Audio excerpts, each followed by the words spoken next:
Hello, I'm Dr. Tanmoy. Welcome you to the new pathology term called Bruit. It is a sound produced due to abnormal blood flow outside the heart. It may be due to increased vascularity or any kind of tumor. Bruit is of three types: renal bruit, thyroid bruit, hepatic bruit. In renal artery stenosis, we get renal bruit. In Graves' disease, we get thyroid bruit. In hepatocellular carcinoma, we get hepatic bruit. Now, the most confusing thing is what is bruit and what is murmur.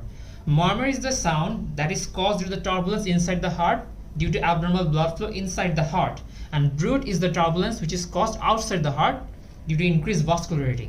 Thank you.